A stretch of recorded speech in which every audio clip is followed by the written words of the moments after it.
You're listening to the Fresh Hell Podcast. Fresh Hell contains stories of a disturbing and often graphic nature and is intended for a mature audience. Please don't let your kids listen to this, or they might turn out like us.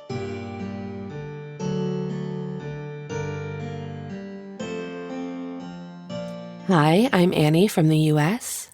And I'm Johanna from Austria, and you're listening to your favorite international podcast.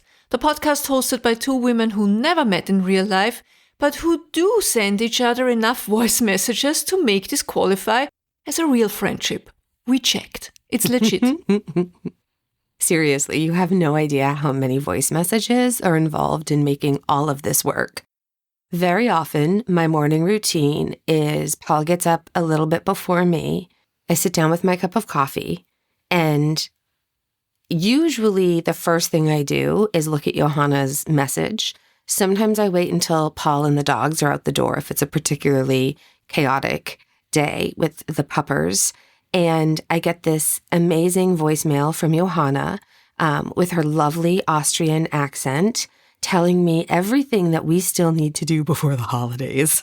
No pressure. And thank God you're the one tracking it because, yeah, let's just say that. I should also say, put this on your bingo card. It's supposed to be snowing, but it's sleeting out. I just spent the last minute thinking, why does it sound like I've got an open soda in here? Like it sounded like fizz. Do you know what I mean? Like bubbles. Mm-hmm. And it's actually just the sleet hitting the window. So are you going to hear it? I think we all know that's probably not going to happen, but you could hear it. And it's sleet. All right. I know someone's working on a Fresh Hell bingo card for what's that thing I heard during the podcast. All right. And then, of course, before we get started, a huge thank you to our newest patrons. We appreciate you so much, truly. We truly do. Thank you to all of you. You help keep the show running, and you make it possible for us to spend way too many hours reading Edwardian court transcripts so you don't have to. We are working on a special holiday gift to you as a thank you.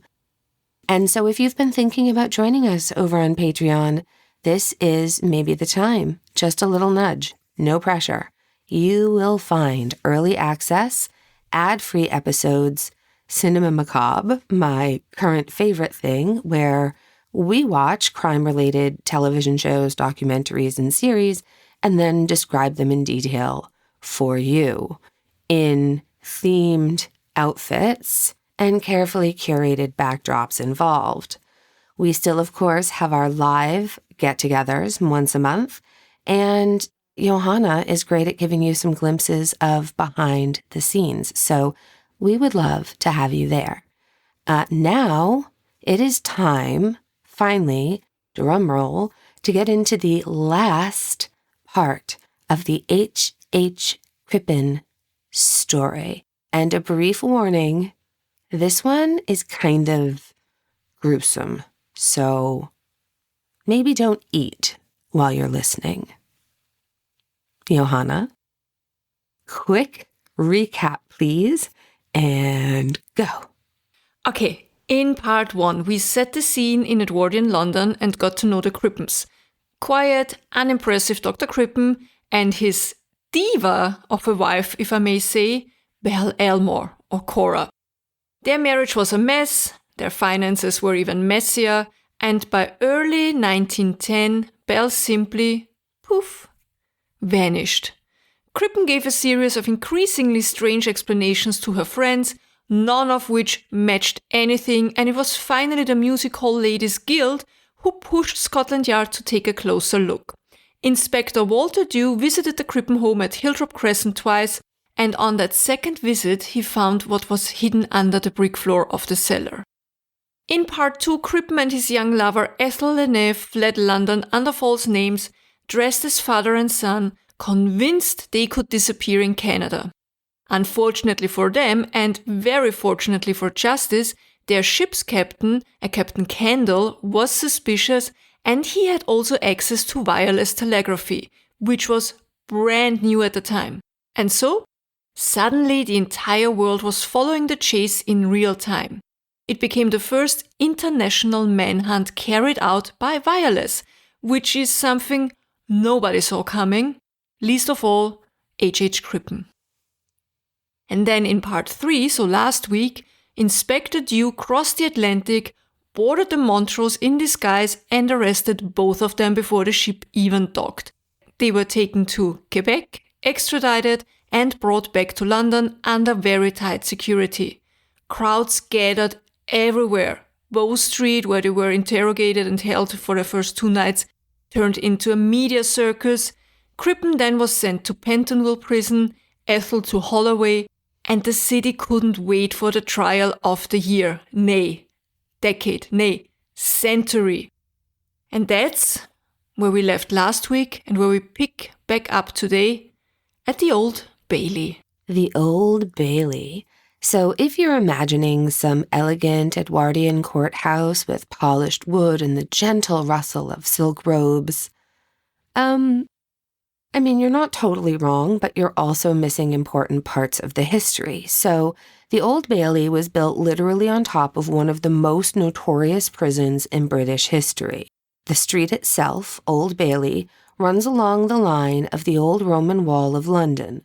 By the Middle Ages, it had become home to Newgate Prison, a place everyone in London knew about but desperately hoped to never see from the inside. Newgate was grim even by historical standards, overcrowded, disease-ridden, and infamous for holding everyone from pickpockets to political prisoners to people who had annoyed the wrong wealthy neighbor. Executions happened right outside the gate for centuries until the Victorians decided that maybe public hangings weren't quite the wholesome family outings they'd been treating them as. Someone was like, you know what? Maybe we shouldn't. Maybe not. It hits different when you're holding a toddler. The toddler won't remember anything. You find your toddlers like reenacting hangings with their dolls. I bet that happened all the time. Definitely. Because kids pick up everything. That's it. That's really disturbing to think about, isn't it? But I bet it really did, like normal stuff. Well, only 3 years later they had to go work at the coal mine, so what did it matter anyway? Who has time for dolls? Okay. Straight to hell. When Newgate was finally demolished in the early 1900s, the replacement was the Central Criminal Court, what we now call the Old Bailey. So the new court was built right on top of the old prison's foundations, which is great for potential haunting, future haunting wise. I feel like that's not... Definitely. That's... Yeah. I feel like maybe put the money in and don't do that. But that's me. Well, you shouldn't forget that we have not as much space over here in Europe. It's true. Everything is very That's why you have so many ghosts. Yeah, that's why we have so many ghosts. True. Exactly. You have all the best ghosts. Everywhere. That's right. So you can't really get more symbolic than that. The country's most important criminal court sits directly on top of centuries of crime, punishment, misery, and moralizing and demoralizing at the same time, I guess. The Edwardians absolutely loved that blend of tradition and drama. By the time Crippen arrived for his trial in 1910, the Old Bailey was still very new, just a few years old, as it had been completed in 1902. Inside, everything was designed to impress, and also to intimidate. High ceilings, heavy carved wood, brass railings polished within an inch of their lives. The public galleries were arranged so that the ordinary Londoner could watch proceedings without actually getting close enough to cause a problem. The whole place felt important, serious, and slightly theatrical, which is exactly what it was meant to feel like. It was meant to be a visual reminder that order existed and that the system was bigger than any crime. And sensational is what Crippen's trial was. The case reached the Old Bailey and London had been talking about nothing else for a month. From the life ticker of I want to call it the life ticker, I don't know if that word even existed already, but you know what I mean. The live stream. You know, the Edwardian live stream of the... I love that. The Edwardian live stream of the transatlantic chase. Yes. Then they printed maps of the hilldropcrescent cellar and diagrams of the torso. There were debates going on about whether Ethel had known anything or whether she was simply the world's most unfortunate girlfriend. People wanted to know everything. I mean, they always do. Crippen's trial finally opened at the Old Bailey on 18th of October 1910, and London had already worked itself into a full Crippen fever. You'd think months of non-stop coverage might have exhausted the public, but no. The wireless chase had turned the whole thing into a global story, and people were absolutely determined to see how it ended. From the moment the court announced the trial date, the lines outside the building started forming before dawn. Some people even camped out overnight because they wanted to brag later that they were there. It's like the equivalent of the Taylor Swift concerts, I think. Right. This is from the Daily Mirror, Tuesday, 18th of October 1910, page 4. Rush for seats at Crippen trial. Applications pouring in and hundreds are refused. This article. No morbid interest. No morbid interest. Quote. The demand for seats to hear and see the Crippen trial, which I find it so funny to say, hear and see. Both. That's important. Yes. Both.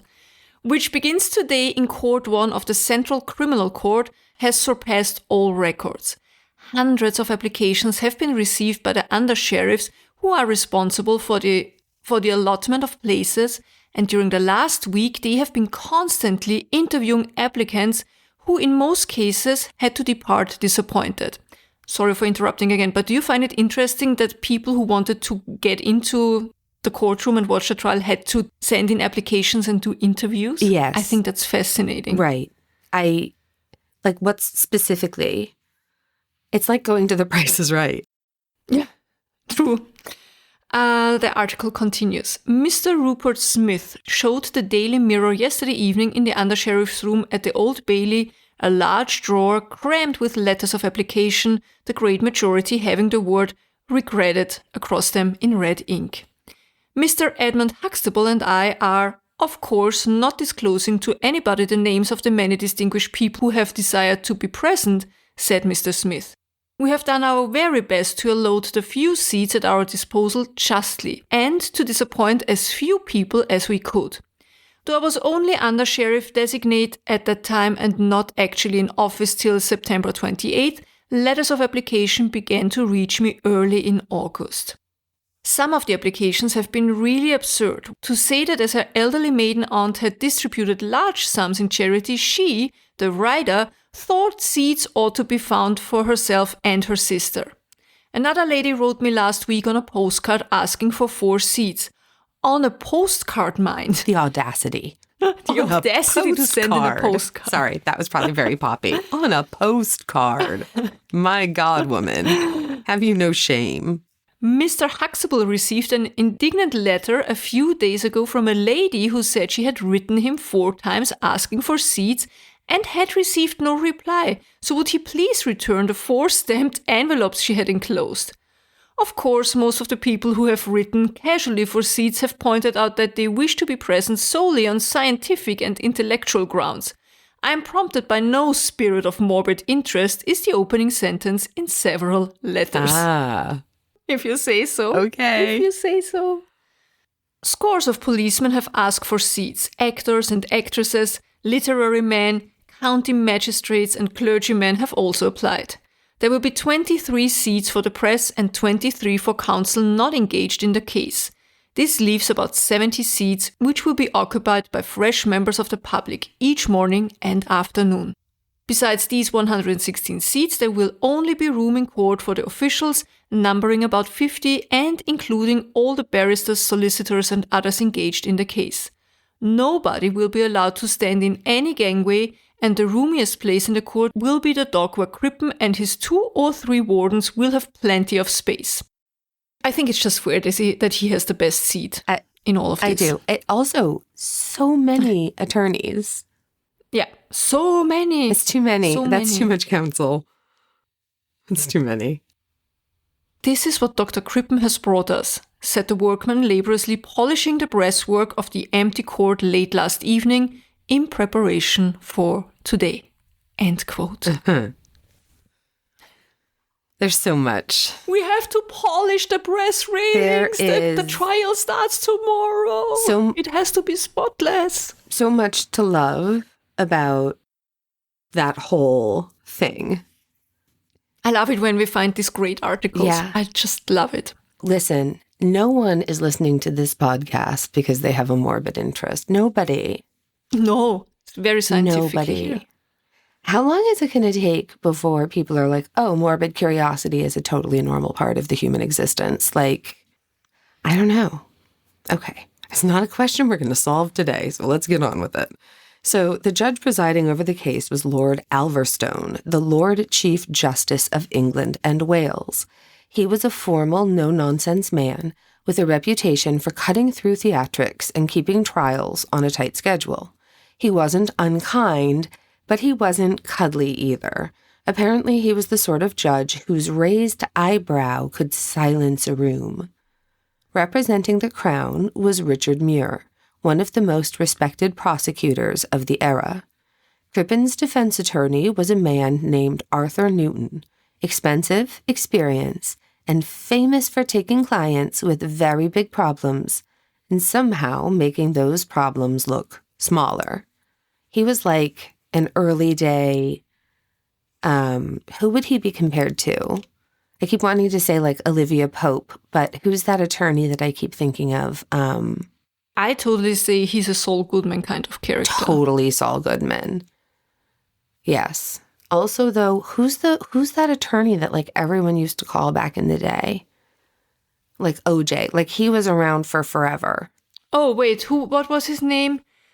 I have his face like on my eyeballs. What was his name? So many people are screaming at I keep thinking of him. Johnny Cochran. No. The white guy. Well, there was Johnny Cochran. We know Robert Shapiro. Robert Kardashian. No. Ethelleve Bailey and Barry Bailey. Oh, okay. Ethelleve Bailey was like, wasn't he the guy that like people have been calling since this time? Am I misthinking? I could be. Okay, never mind. Arthur Newton was also known for wearing, quote, kids' gloves whenever in court. Johanna, are you familiar with the term like wearing kids' gloves? No. Does that mean, is this kind of like a diss because he had small childlike hands, like he would wear kid-sized gloves? Oh, I wish that it was. It's not. That's a tiny hands. Tiny hands. So hard to eat a taco. No, unfortunately. I think it's wearing kid gloves, meaning like handling people with care. Like how you put gloves on before you touch a rare book, like that kind of thing. Okay, we have something similar in German. Yeah, got it. What is it in German? Etwas or jemanden to handle something or someone with glacé Handschuhen or glacé gloves, like very soft, silk-like leather. Exactly. Yeah. Exactly. I think kid gloves are like baby goat leather, like not actually like kids made from the human, like, not made from tender human children, but from the tender goat babies. They don't have tender skin. They work in the mines. That's right. They're all exhausted from their time in the mines. Okay. There's soot everywhere. You don't get it out of the pores. Some of them just have the very calloused hands from the basket weaving, and they could use gloves. Yeah. But kids' hands are great for cleaning corners. They get in all the cracks. That is actually really true. Kids are great for cleaning anything that you have to get on your hands and needs to clean. Like if I can throw a little bit of cash toward children to like take this Swiffer and just run it around on these baseboards real quick. Just tie the Swiffer on their knees. Perfect. While they're playing with their cars. Yeah. So Newton had defended everyone from society wives to men who shot their business partners in fits of rage. and he had a reputation for really clever cross-examination. I think they meant he really paid attention and, like, you know, used all that to his advantage. Like you said, like a kind of a Saul Goodman, right? He was the kind of lawyer who would have thrived in the age of television ads and neon billboards and questionable, "Have you been wrongly accused?" jingles. Yeah. Well, even if they've been rightfully accused, it didn't really matter. It doesn't. You still need a judge. A lawyer. Unfortunately for him, this was the early 1900s when solicitors or lawyers weren't really allowed to advertise. But Newton didn't need commercials. He had built his reputation the old-fashioned way, through scandal, spectacle, and being extremely available to journalists because, unlike most solicitors of the time, he was very friendly with the press. He would talk to reporters before, during, and after a trial, and the papers loved him for it. People in the legal world used to joke that Newton didn't have clients, he had characters, and most of them were accused of something terrible. He handled so many murder cases that his name became practically shorthand for, "You're in deep trouble, call Newton." And he had a method. His clerk, a man wonderfully named Novissimo. Love it. I love it. Novissimo. He was notorious for cell lobbying, which basically means wandering around police stations and prisons, chatting up new arrestees, and quietly suggesting who they might want to hire as their solicitor. Isn't it great how some things have worked for hundreds of years and never change? I have a special, dark, seething spot of hatred for ambulance chasers. Because when my first husband was killed by an elderly driver, it was on TV and in newspapers, and the number of unsolicited attorney mail that I got sent me into such a spiral, I can't even. Like, could we not? This is so wild to me because this would never happen here. It was, never. Johanna, Never. when I tell you that, Unheard. oh my goodness, that's a story for another day. But yeah, like, could we not go after the newly widowed, please? Or like newly, like traumatically bereaved? Like, they'll call you. Okay. And the Saul-Goodman parallels don't end there. Eventually, Newton himself ended up on the dock. He was on trial for misappropriating funds belonging to an Austrian count. And in true Newton fashion, he didn't hire another lawyer. He defended himself. It did not go well. He was convicted and served 3 years of penal servitude. After prison, when he could no longer practice law, he simply reinvented himself yet again, this time as a, quote, private injury agent. Inquiry agent, a private inquiry agent. Oh. Not injury. What did I say? You said private injury agent. Sounds like somebody who beats up people. Are you private? Do you need a private injury agent, which just means a mobster who goes around beating up people you hate? Yeah, what the private injury agent does is they come around at a predetermined time and place and they hit you in the knee with a baseball bat, and then you fall to the ground terribly and can't work ever again. And oh my God, all the witnesses. Oh, okay. Private inquiry agent and marriage broker, which is possibly the most Victorian Edwardian job title combination ever created. And when he finally died, the newspapers, who had always adored him, wrote long, glowing obituaries, celebrating the colorful, unpredictable, slightly slippery man he had always been. But for now, Newton had contacted Crippen, offering himself as his defense attorney, and also offering to secure financing, all of this by asking wealthy acquaintances for donations. So he's basically like, I'll be your attorney, I'll represent you, and I'm going to ask all of my rich friends to pay for it. Isn't that wonderful? I mean, what's happening here? I mean, was that normal back in the day? Nobody offered that. Wow. You just can't get good help anymore. What was that thing from The Girlfriend? None of these ambulance chasers put any effort into it anymore. Nobody came to me with that offer. It's wild to me. And not only that, he got Crippen's permission to sell off the contents of 39 Hilldropcrescent. So furniture, clothing, household items, pretty much anything that could legally be turned into money, Newton was prepared to liquidate. Next, he went for the newspapers. Several papers had published statements Newton believed could be interpreted as prejudicial to the case, and he hauled them into court on technical grounds. Because he was the one who initiated the complaints, the courts awarded him costs for the successful actions.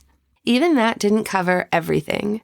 So, recognizing just how obsessed American audiences were with the Crippen saga, Newton made a deal with a group of investors in the United States. If Crippen were acquitted, he would embark on a 2-month lecture tour in America. The consortium paid Newton £1,000 up front, roughly $120,000 to $150,000 US today. Not quite Belgian racing pigeon money, is it? But it's definitely heirloom carpet money, for sure. What's also interesting is that when Newton met with his client, Crippen's first concern wasn't himself, it was Ethel.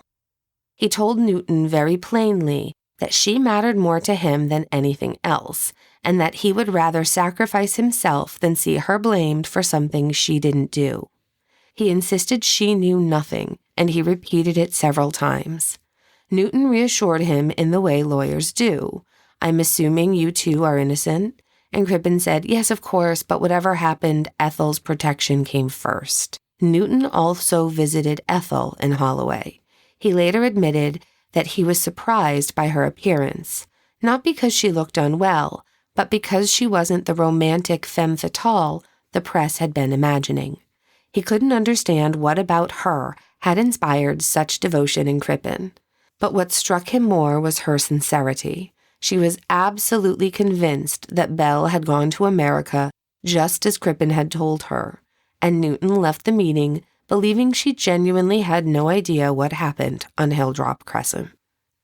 Okay, so it's the first day of the trial, and Crippen is brought into the courtroom wearing a grey suit and looking rather calm and composed, and the journalist would later describe Crippen as follows, quote, "The man's big, protuberant eyes were emphasized by an almost total lack of brows, and a very little nose and half-grown mustache, a fleshy little chin, a wide, upright forehead, and only sufficient hair to indicate a parting in the middle. It was the vivacity of his face that made up his personality. The portraits of him, which had been printed in the papers with his spectacles and severe aspect, made him somewhat wooden. In real life, he carried the message of thoughtfulness, apprehension, sensitiveness. One would never have thought that he was a cold-blooded murderer. You could see the innate gentleness of the man as you looked at him." End quote. Ethel was wearing a dark blue costume with a matching hat, and her face, though, was hidden behind a light blue veil. The courtroom, of course, was packed to the rafters when the charges were read. That Harvey Crippen did, quote, "feloniously and willfully murder Cora Henrietta Crippen, known as belleelmore," end quote. And Crippen listened without any visible reaction. And that's something people commented on constantly, just how still and how composed he was. Richard Muir began the prosecution's case with a straightforward timeline, starting months before Belle disappeared. He explained the Crippen's marriage, Belle's social circle, Crippen's growing closeness with Ethel, and the increasingly strained atmosphere at 39 Hilldropcrescent. Then he walked the court through Belle's sudden disappearance, the forged letters, and Crippen's inconsistent stories. All of this was familiar to the public, but now they were hearing it all laid out in a chronological, factual manner and without any of the media embellishment.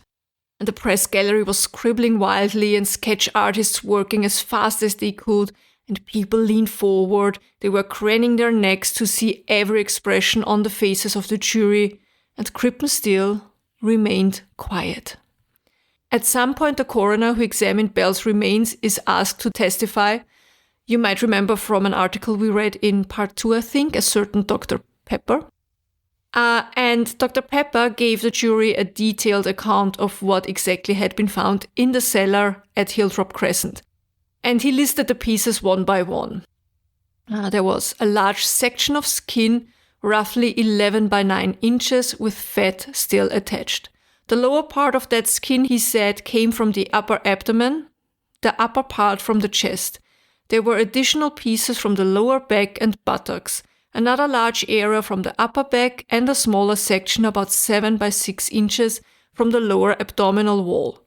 The last piece had a distinctive scar on it. He went on, another long strip of skin, 15 inches with fat and muscle still clinging to it, likely from the hip.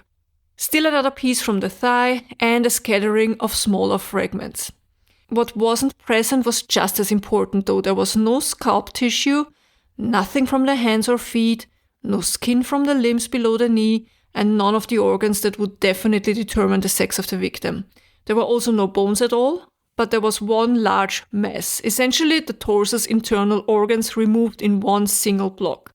Dr. Pepper listed them: the liver, the stomach, the esophagus, section of windpipe, both lungs, the heart still intact, the diaphragm, kidneys, pancreas, spleen, the entire small intestine along with most of the large intestine, and that entire cluster had been kind of lifted out as one unit. And naturally the coroner was asked the obvious question, could an ordinary person without training have done this?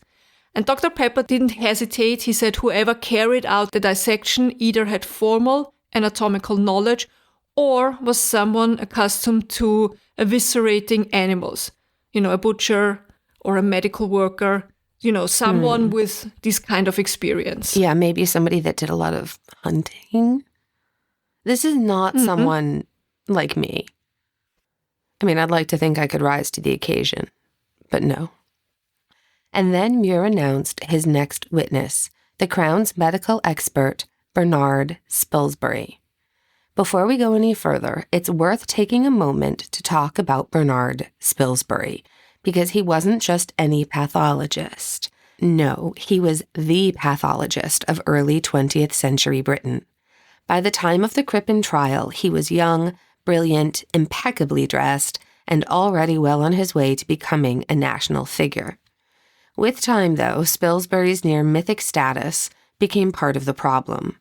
In later decades, several convictions he'd influenced were questioned, not necessarily overturned, but scrutinized in a way that was unthinkable during his lifetime. Critics argued that he sometimes presented his conclusions with absolute certainty, even when the underlying science didn't justify it. He was known for refusing to collaborate with other pathologists, and he rarely acknowledged uncertainty. The system enabled him, juries adored him, prosecutors relied on him, and nobody wanted to challenge the, quote, father of modern forensic pathology, end quote.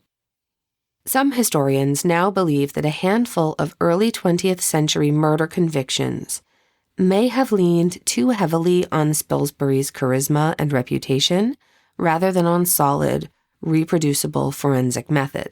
So it was basically like he was your star expert witness, and whatever he said had to be absolutely 100% correct. There was no shadow of a doubt. So that's how I take it, right? Yeah, I think so. And it's not like this is new. We see this over and over and over again, even when people are like really well-meaning. I mean, just look at the cases that we used to look at with, for example, hair. Not DNA, but hair comparisons or, all kinds of things that today it's like, oh no, that wouldn't even hold up in court. And like we said, none of this means that the work that he did on the Crippen case was wrong. It's just that Spilsbury himself was a complicated figure. He was a pioneer and a celebrity, and eventually someone whose own certainty may have gone unchallenged for way too long. So Spilsbury is taking his seat, and he starts to describe examining the torso, the layers of skin, the clumps of flesh, the preserved parts, and the decomposed ones. He talks about the poison, the hyoscine, and how its presence in the tissue strongly suggested deliberate administration rather than accidental exposure. And then he explained the abdominal scar, the one he said matched Bell's medical history. Newton tried to cross-examine him, of course. He questioned the identification, asked about alternative explanations, brought up the lack of a skeleton, but Spilsbury didn't waver. He simply restated his findings. Crippen sat listening, hands clasped, gaze steady. If the testimony rattled him, he did not show it. It's wild how calm he was just through everything, which I wonder if the jury looked at that and thought, well, someone this calm all the time surely wouldn't have. It could go both ways. It could be he's such a calm person, he would possibly not murder his wife in a fit of rage, but also if he can listen to that, that's part of his dead Stone wife, cold. and he stays so calm and composed. It's cold. And 100%. Another important piece of evidence is one we haven't mentioned yet, but if you have heard of the case before, you might have heard or read something about it, and that's the pajama top. Now, one thing found with the torso was from a flannel pajama top. The fabric scrap had part of a manufacturer's label still attached. Jones Brothers, which was a London store where, according to multiple witnesses, Crippen routinely bought his nightwear. And even more so, Cora herself had reportedly given him a new set of Jones Brothers pajamas just the year before, so in 1909. When police later searched the house, they found the matching pajama bottoms in Crippen's bedroom, but not the top. The only surviving piece of that top was the fragment pulled from the cellar with the remains.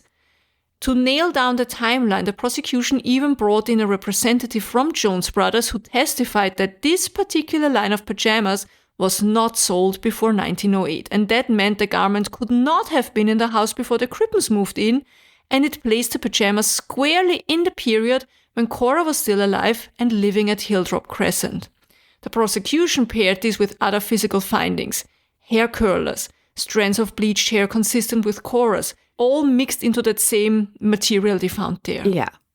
And throughout all this, Crippen still remained composed. He sat upright, hands folded, sometimes making small notes, sometimes whispering to Newton. He watched each witness carefully, but without obvious emotion. The press, of course, had a field day with that. One paper described him as, quote, a man of almost timid appearance, end quote. Another as, quote, the least likely murderer one could picture, end quote. And as I said, people seemed genuinely split between believing him to be a cold, calculating poisoner or believing him to be a gentle, mild-mannered soul just caught in a nightmare. When the prosecution finally rested, Newton stood and began the defense. His strategy was exactly what we expected. He focused on identification. Not the poisoning, not the behavior, not even the escape. Those were hard to spin, but the identity of the body was not.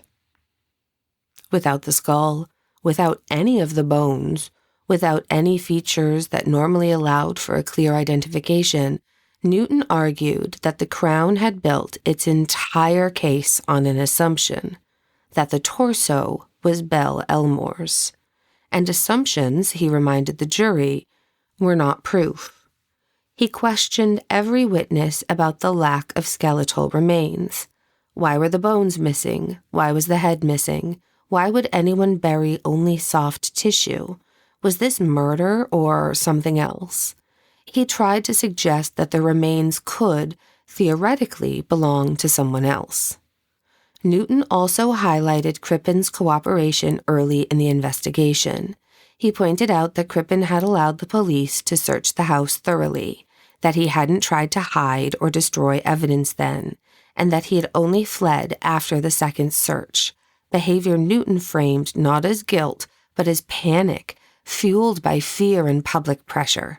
And he hinted, carefully, that Belle was not universally beloved, that her desire for a glamorous life and her flirtations might have made her a target for someone other than her husband. But the real challenge for the defense was the prosecution's narrative coherence. Everything fit together too neatly. The unhappy marriage, Belle's disappearance, the forged letters, the torso in the cellar, the hasty plan with Ethel, the false identities, the Atlantic crossing. A member of the prosecution team later even said, quote, "We had so much evidence against Crippen, we didn't even use it all," end quote. That same man also said about Crippen, quote, "Crippen wasn't human. I once saw him laugh in court, throw back his head and laugh at something his solicitor said. He opened his mouth wide and bared his teeth. He looked like a cat or a tiger. You know how a cat, when it cries, will open wide its mouth and bare its teeth? I was quite close to him, and the startling similarity hit me between the eyes. Crippen was an animal." End quote. First of all, isn't it wild to say we had so much evidence? We didn't even bother to use it all. Like, there was just so much. Who needs all the evidence? Who needs it? And also, this is of course very different from all the observations of Crippen we've heard so far. What do we think? Were others just easily fooled? Was this a rare glimpse of the real Crippen? Or did this person, the member of the prosecution team, just interpret a totally normal laugh as something completely sinister because to them Crippen was absolutely guilty? I thought this was very interesting. You know what this reminds me of? There are certain parts of the Ted Bundy trial where, like, the mask slips a little bit. And if you don't get the creeps, you definitely get the ick. And I think that's what happened here. I don't know exactly, you know what I mean? But I feel like this guy saw the mask drop for a minute. Yeah, possible. Maybe. When it came to the closing statements, the defense tried to humanize Crippen, framing him as a man trapped in a miserable marriage who hadn't searched for his missing wife simply because he was relieved to be free of her. He wasn't worried because he didn't want her back. They also argued logistics. How could Crippen possibly have worked a full day on February 1st, come home, murdered Cora, meticulously dismembered her body, cleaned up every trace, and then carried on the next day as if nothing happened, with Ethel supposedly none the wiser? I mean, that's easy. Yeah, it doesn't seem like it would be that hard, honestly. That's just no rest for the wicked. That's right. Honey, I'm going to be working in the basement. Don't bother me. All right, dear. I think it's doable. I think we can all agree this is doable. Yeah, and the next day, as if nothing happened. I've heard of cases where people kill. I just listened to a podcast, a very rare occasion where I listen to other podcasts about true crime. A guy, an 18-year-old guy, broke into a woman's apartment, raped her, stabbed her 71 times in the head, the neck, the torso, and then went back to a party drinking with his friends, just like 10 minutes after cleaning up. So somebody telling me, how could he go back to work the next day as if nothing happened? Please. Yeah. You have no idea how horrible humans can be. That's right. So when the Crown responded, Richard Muir dismantled the defense's portrait of Crippen as some sort of kind, harmless husband. He pointed to the calculated letters Crippen had written to friends and relatives, letters dripping with performative grief, black-edged paper and all, even though he knew Cora wasn't dead in America. Muir reminded the jury that Crippen had smeared Cora's reputation by implying she'd been unfaithful with Bruce Miller, whom she hadn't seen in 6 years, all while carrying a secret relationship on with Ethel. Yeah. That's the best. I mean, that's very common, though, isn't it? When someone yells that someone's cheating, it's because they're cheating. Yeah. Whatever else Crippen was, Muir said, kind-hearted was not one of them. Muir then returned to the physical evidence, the bleached hair that matched Cora's, the pajama fragment from a garment sold only after 1908, the abdominal mark that Spilsbury said matched Cora's surgical history, and above all, the overwhelming presence of hyoscine in the remains, the very poison Crippen had purchased in January. If the body wasn't Cora's, Muir argued, then who else could it possibly be? No other woman in London matching that description had gone missing at the time. He framed it all as a series of unavoidable questions. Where is belleelmore? Whose body was in the cellar? Who had access to the cellar? Who bought the hyoscine? Who lied about her death? Every arrow pointed back to Crippen.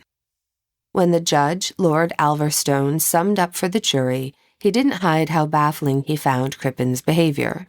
He told them bluntly, If Crippen were innocent, his actions made no sense. His lies, the mourning stationery, the pawning of Cora's jewelry, the abandoned advertisement supposedly meant to help find her, and of course the flight to Antwerp with Ethel dressed as a boy, all of it challenged the possibility of innocence. Alverstone simplified the case into 2 questions. Are the remains those of Cora Crippen? If no, the case ends there. If they are, did Crippen deliberately kill her? If the answer isn't yes, he must be acquitted. He reminded the jury that if Cora were alive, she would certainly have come forward once the world learned Crippen was on trial for her murder, especially after his arrest made headlines across both sides of the Atlantic thanks to wireless telegraphy. Unless she's the kind of Edwardian gone girl. True. Could be. Maybe if she was so mad at him for having an affair. Yeah, could be. The idea that she was alive but choosing not to intervene really strained belief. But it does, doesn't it? Like this is coming up in the next thing that I'm talking about, this missing person, and it's like, yeah. So anyhow, after a short break, the jury retired at 2:15 p.m., and then they returned just 27 minutes later. The verdict was unanimous. Guilty. And Crippen again showed little emotion. One witness remarked he seemed almost detached. He was the, quote, least interested man in court, end quote. Alverstone delivered the death sentence, telling Crippen he had committed a dreadful crime, concealed it monstrously, fled justice, and should abandon all hope of avoiding the consequences. Outside of the courthouse, the verdict spread in seconds, thanks to a reporter waving a red handkerchief, which was the prearranged signal for guilty. One mystery remained unsolved, though. What happened to Cora's missing head, bones, and all the other body parts? Rumors suggested Crippen disposed of them in the Regent's Canal. Others believed he threw a weighted bag overboard on the Dippy crossing. Nothing, though, was ever found and nothing was ever proven. Now, what happened to ethelleve? As we told you, she had been charged as an accessory after the fact, which meant the prosecution needed to show that she knowingly helped Crippen escape after a murder and that she either understood or suspected that a murder even had occurred. Spoiler alert, they could not prove that. Ethel's trial took place at the Old Bailey just days after Crippen was sentenced, and the atmosphere was completely different. Crippen's courtroom had been standing room only, full of medical experts, reporters, and people elbowing each other just to catch a glimpse. Ethel's trial felt strangely deflated in comparison. It was very quiet, almost anticlimactic. But the interest in her was still enormous, especially among women. The press wrote about her posture, her dresses, her hair. It's always like this with women, right? Mm-hmm. What did she wear? How did she look? Yeah. How did she hold her hands? It was the full Edwardian fallen woman treatment. Even though Ethel had, she didn't do anything wrong. Not really. She didn't murder anyone. She had an affair with a married man, which is not great. No. Let's be honest here. But, still, he's the married one. So that's a whole other discussion. Yeah, they were just like, oh, this young poor woman had just fallen in love with the wrong man at the worst possible moment, right? And so the Crown didn't have much, and their entire argument relied on the idea that she must have known something was wrong. I can give them that point. If your lover tells you, you know what, we just cut your hair, dress as a boy, and we have to go now, like ASAP. You should know there's something wrong. She knew something was wrong. Yeah. But, that's still not evidence, and legally the bar was high. They needed to show she knew Belle had been murdered, or that at the very least that she had reason to believe that she had been murdered. Right. And the prosecution couldn't prove that, and they couldn't prove that Ethel had been even aware of the fake letters, the fake mourning stationery, the pajama fragments, or the poison purchase. So she most likely didn't know about any of it. And Again, the jury didn't need long. They found her not guilty. Women in the gallery even cried. Reporters rushed out to wire the verdict, and some described her acquittal as a romance saved from tragedy. They painted her as this naive girl who had barely escaped ruin. And immediately after the verdict, Ethel was basically advised, very strongly advised, to better disappear from public life for a while, because she had become one of the most recognized faces in Britain, and not in a way anyone would ever want to be recognized, right?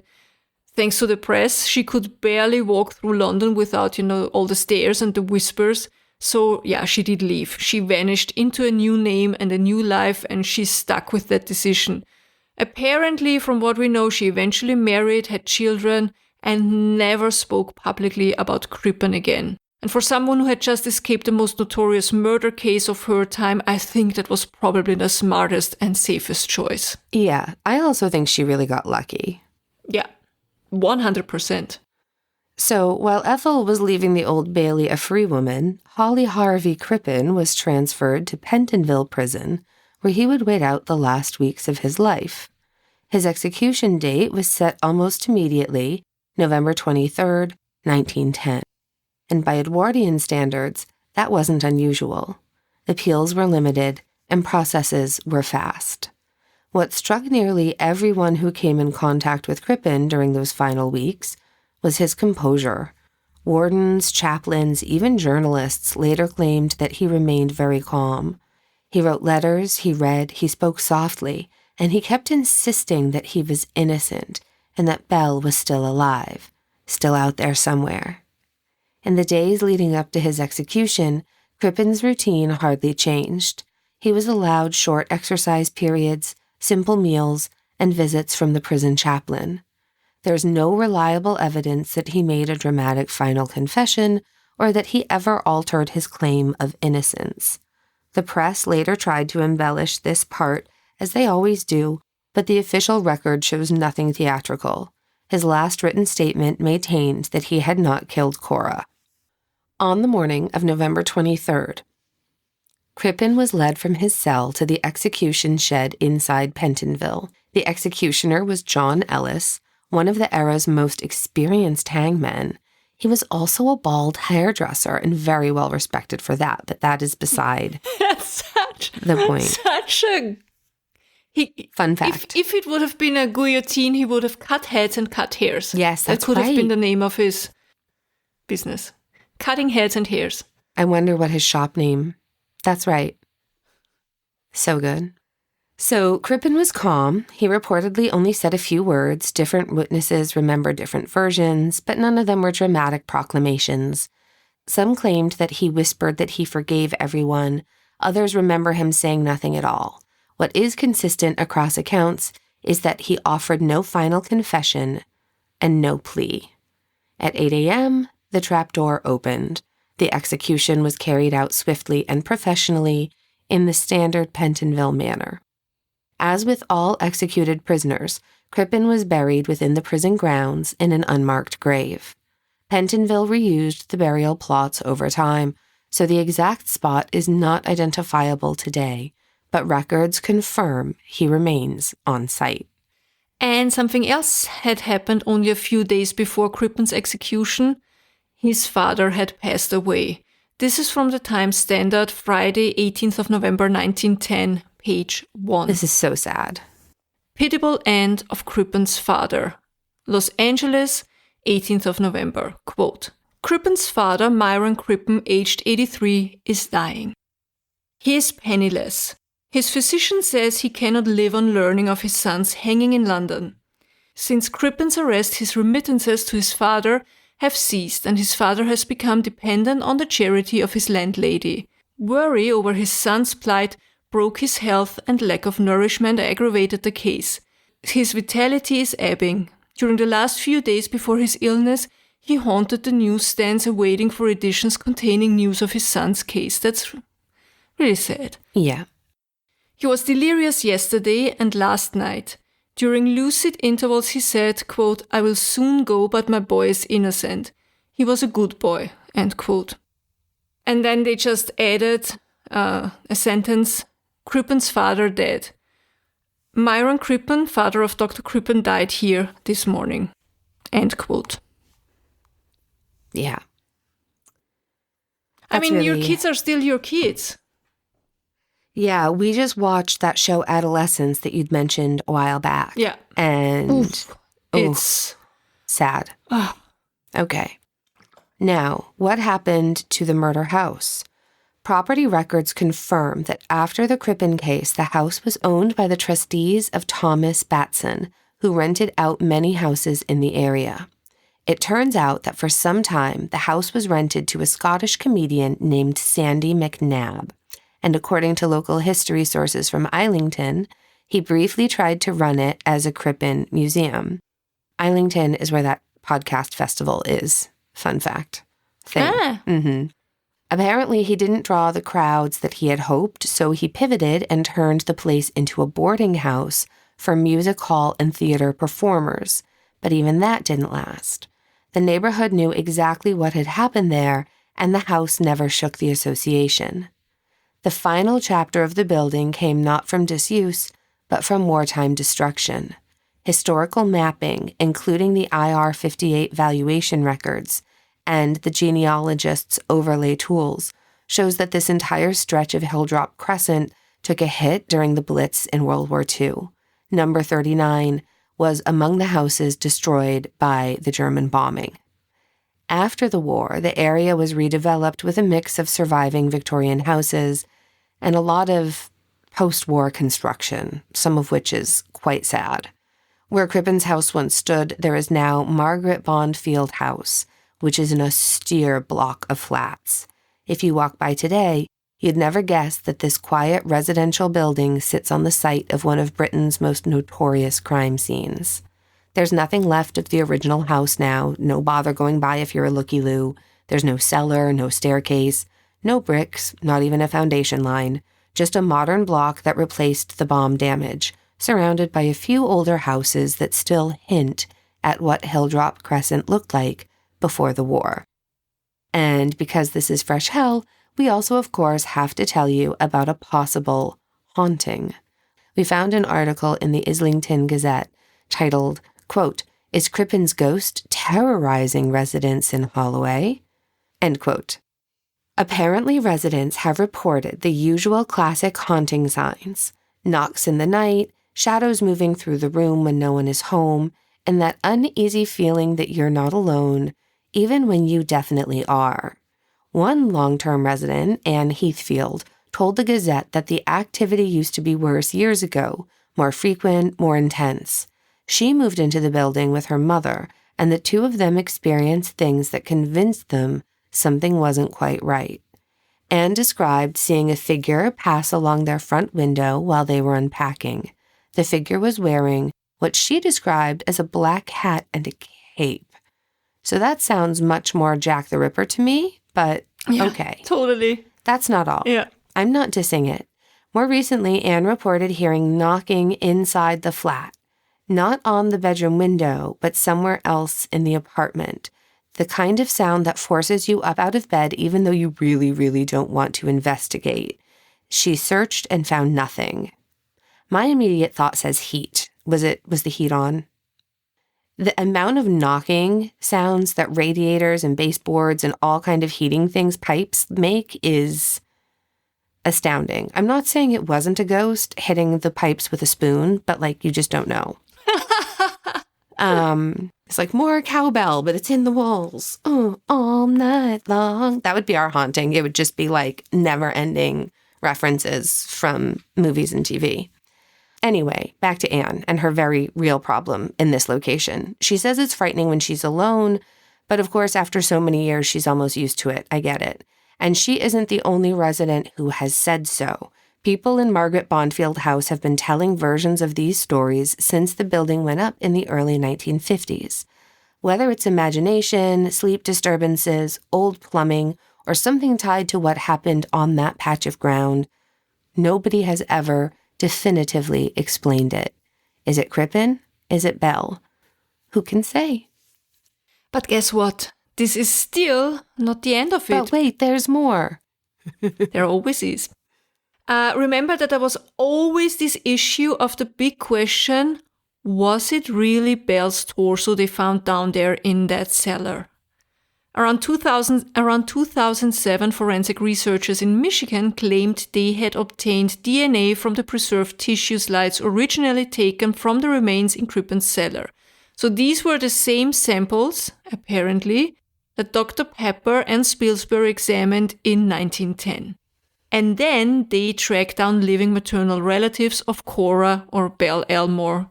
And that took 7 years.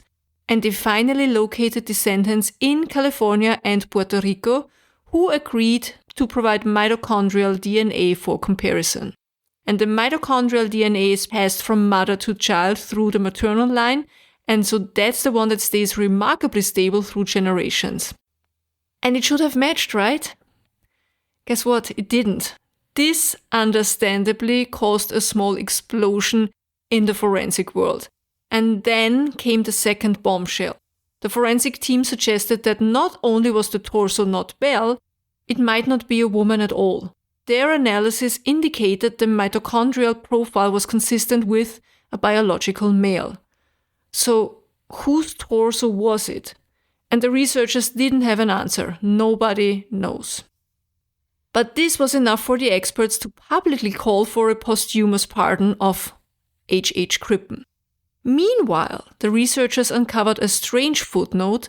In 1920, so a decade after Crippen's execution, a singer calling herself Belle Rose appeared in New York, and she was living with Cora's sister.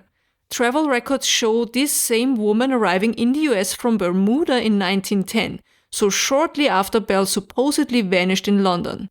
Had belleelmore been living under a new name after all? Did she fake her disappearance? Did Crippen cover for her because he was embarrassed by the scandal, or because he was besotted with Ethel and wanted a clean slate? The researchers didn't claim to have answers, just a lot of very uncomfortable questions. And even Crippen's own descendants weighed in. J. Patrick Crippen said that the family had never fully believed the conviction represented the, quote, finest example of English justice, end quote. So they asked for official posthumous pardon. The British legal system said, no, absolutely not. Because the moment these DNA claims hit the press, forensic historians and archivists began pointing out all the issues. Right. Chain of custody, basically non-existent. Those tissue slides were over 95 years old and had passed through multiple, and I mean multiple hands, buildings, inventories, storage systems.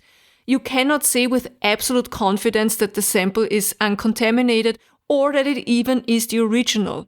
Yeah, because at this time especially, it's before DNA. So, like, nobody was even thinking to not get their DNA. Forget it. I don't know why they even bothered. I mean, I get why they bothered. Even, you know what I mean? Exactly.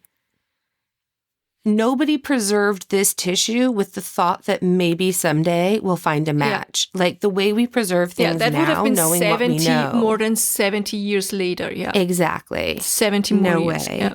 Like, it could have just been sneezed on. Yeah, that's the exact issue. And also they were chemically preserved with early 20th century methods, which were absolutely not designed for preserving the DNA sequencing in mind. Yeah.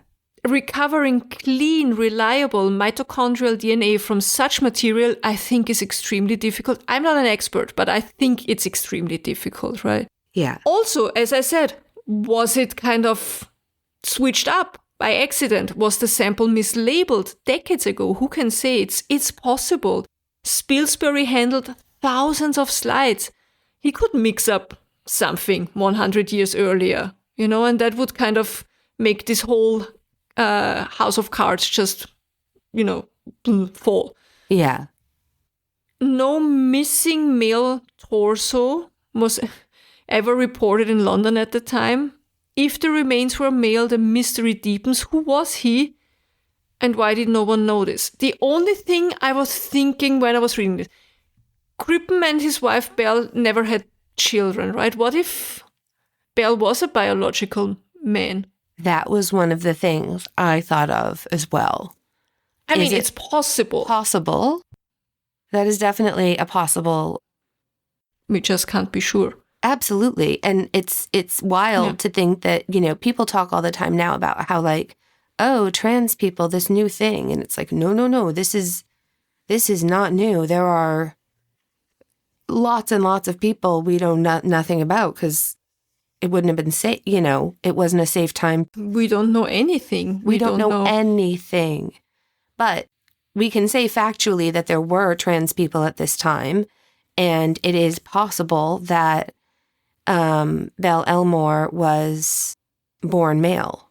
We can't just rule it out because the tissue is male. But what I do think, that all the historical evidence still points to the torso belonging to Belle.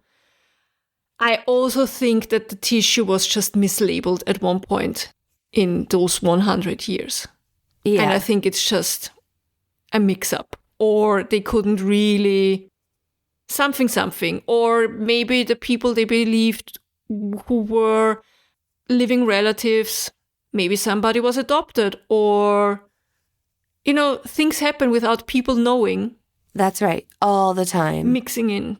It's just such a long time. I think it's really hard to say for sure. It was just like with what was it, the silk scarf? Was it a scarf or something where they said, oh, now we know who was Jack the Ripper? Oh, I think that the theory about Belle Rose, like, that is very enticing for me. And like the idea that she arrived from Bermuda, which would have been an English territory. So is it possible that Belle left and started a new life, but then there was never any proof of that, so we don't know. And the sister, you feel like the sister would have come forward and said, oh no, actually she's back with me and I don't know. Unless it was really a revenge thing. It could be. Did Crippen kill Belle? Probably. Did he kill someone? Almost certainly. Was the body in the cellar Belle's? Most experts still say yes. A handful of researchers argue no, and they are not lacking in confidence. In other words, the man hanged in 1910 may have taken the full truth with him, but the mystery he left behind is still intriguing enough for people to try to solve it over 100 years later. And that, dear Hellions, is where we will leave the Crippen case for now. A century later, and we're still arguing about who is in the cellar. I mean, of course we are. This is Fresh Hell. Nothing is ever simple, and no one ever behaves normally. Who are these people? Seriously, no, I mean seriously. Like, who is this person? Who's the torso? Who's the torso? The basement. I think Crippen probably did murder Belle. Yeah. And he killed someone because, there was a torso down there and it had fragments of his pajama tops. That's right. I just feel like why would you go through all of that trouble unless you were specifically removing, the reason I think it probably was not a trans situation is I think that the uterus and ovaries and, the torso was cut so that the breasts weren't there and the arms weren't there. There was nothing that identified this torso as male or female. And I think that was very intentional. Very intentional. And where did he put all the other body parts? Where are all the bones? Do you think he dropped them in a bag? Yeah, I think he, somewhere in the Thames maybe, or whatever, somewhere. He dropped them somewhere in the water, I think. Yeah. Yeah. Why did he, but if he dropped the bones in the water, why did he bury the torso? The torso is the biggest part, but he could still, if he went through all, this is very morbid now, I'm sorry, but if he went through all the trouble cutting up everything, why then not cut up the torso even more and drop that one as well? Why bury it somewhere else? But in the house, in the cellar? Did he think that it would break down faster? If there were if it was just with lime or I don't know. I don't know what they were. I don't know what he was thinking. This is not like a John Wayne Gacy situation where he buried the whole bodies down there, because this man went through the trouble of cutting up a whole body and then just buries a torso in his own basement. It doesn't make sense to me why he did that.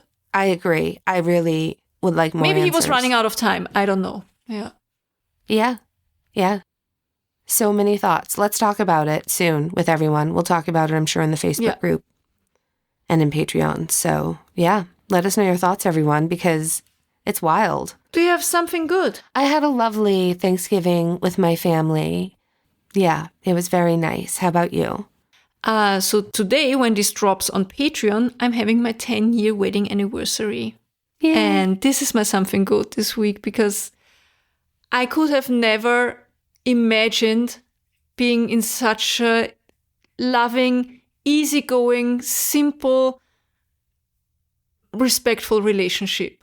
I love that so much. I don't know if it was the same with you, but we were all kind of brainwashed from Hollywood movies or whatever, where it's always you have to overcome some kind of obstacle and you have to fight for your love and it has to be dramatic to be worth it. No, it doesn't. Surprise, surprise. Love can be so easy if you work as a team. Yeah, that's right. That's what it's all about. It's about finding that person. Yeah. I love that. Happy anniversary. And my husband is my best friend and my teammate and my lover, and he's just the best person for me. That's it. Same. We lucked out. Yeah, right. Absolutely lucked out. These 10 years flew by. Seriously. It feels like nothing. I love that. Blink of an eye. All right. I think that's it. If you enjoyed this episode, or if you're currently yelling at your phone because you have a different theory, we want to hear it. Take a second, rate and review the show wherever you listen. It really does help more than you would think. And this week's review that I'm featuring is from 5 years ago, because last week's was a brand new one. 5 years ago, from J. Lang 83, who writes, literally top notch. Thank you. Quote, this is one of the best podcasts I've come across. Pretty sure I heard about it from A Date with Dateline. I love how they are truly both hosts. The stories are so good, mostly ones I've personally never heard of. I also love the bits of their personal lives that they share. It makes us feel like friends. That's because we are. Also, the Facebook group is so good. Yes, it is. I don't actually know who this is, but shout out to Jay Lang. Thank you so much. I hope this person is still around. I do too. Listening. Yeah. Thank you so much. You can subscribe so you never miss an episode, and you can also leave comments on Spotify and YouTube. And we always read them. Always. Sometimes we even respond if we have something witty to say, that is. That's right. If you like early access to our episodes, if you want Cinema Macabre, you know you do, and all the other weird things we do behind the curtain, you can join us over on Patreon. It is a lovely, supportive little community of very strange people, and we adore them. And we mean that in the most loving way. Yes, strange. we do. Also, December live get-together for our patrons will be on 18th of December. Look out for the post. Perfect. You can also find us on Facebook or email us at freshhellpodcast@gmail.com. If you're old school and want to send us actual mail, our PO Box information is on our website at freshhellpodcast.com and all the other info as well. All right. And I think that's it. Please tell your pets we said hi. Hug them, cuddle them, treat them kindly. Be kind to your fellow human beings. They might have had a rough day, and that's why they kind of looked like assholes. Just ignore it. That's right. Unless they give you a creepy feeling, always listen to your, feelings. Don't just, whatever. Yeah. You know what I mean. But also be kind to yourself. If you have a creepy feeling, don't disregard it. Be kind to yourself. Trust yourself. That's what I'm saying. That's right. Absolutely. And please remember this holiday season that if you're going through hell, keep going. Tschüss. It's going to get better. Bye-bye.